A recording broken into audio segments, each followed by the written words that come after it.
Connaissez-vous l'épilobe en épi?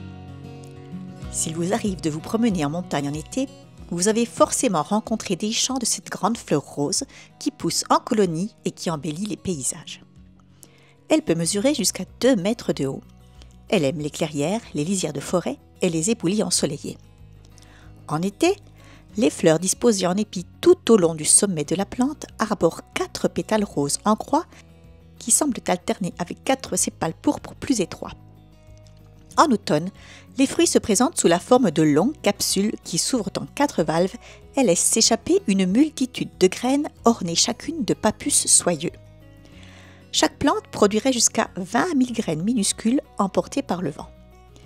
Certains jours d'automne, lorsque le soleil brille et que le vent souffle en même temps, on pourrait presque croire qu'il neige tant il y a de graines qui s'envolent. Dans l'épilobe, tout se mange. Fleurs, boutons floraux, tiges, feuilles et même les racines dont on peut faire une décoction. À cette période de l'année, c'est-à-dire début avril, l'épilobe se présente sous la forme de savoureuses jeunes pousses qui se préparent comme des asperges. Très tôt au printemps, on voit se dresser des colonies de tiges légèrement rosées. Tout autour de celles-ci se répartissent en alternance des feuilles lancéolées étroites. À ce stade, les feuilles sont légèrement enroulées sur elles-mêmes sur chaque bord et côté face inférieure. La nervure centrale est creusée côté face supérieure et saillante sur la face inférieure.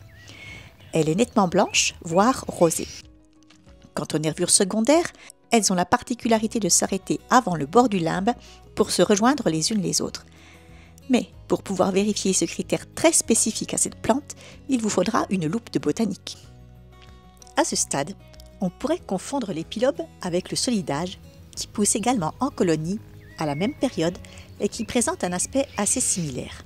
Toutefois, les très jeunes pousses de solidage sont encore plus rougeâtres et légèrement velues. En tout état de cause, la confusion serait sans trop de gravité puisque cette plante est également comestible.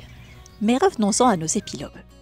Il faut cueillir les jeunes pousses à ce stade, lorsque la tige est encore toute tendre. Ça évitera d'avoir à se donner la peine de les éplucher. L'épilobe est une plante que j'évite de cueillir en abondance. Je m'autorise 2 récoltes par an maximum et pas plus qu'un gros bouquet tel que celui-ci à chaque fois. Je vais donc compléter ma récolte avec une plante classée parmi les invasives, des topinambours du potager qui ont patienté sous terre tout l'hiver et qu'il est temps de récolter. Je fais blanchir entre 3 et 5 minutes les pousses d'épilobe dans l'eau bouillante salée, avant de les égoutter. Je fais ensuite cuire les topinambours de la même façon, mais la cuisson est beaucoup plus longue, entre 20 et 30 minutes selon la taille des tubercules. Puis, je les épluche. Je fais également cuire quelques œufs de caille, 3 minutes dans l'eau. Je prépare ensuite une vinaigrette. Comme c'est la saison des gariguettes françaises, je vais faire une petite vinaigrette aux gariguettes.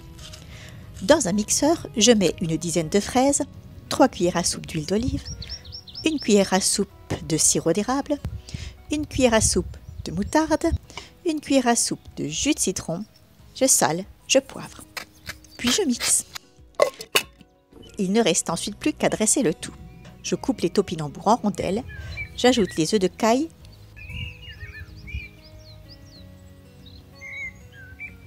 je nappe avec un peu de vinaigrette et bien sûr quelques jolies fleurs pour la déco. Bon appétit et bonne cueillette!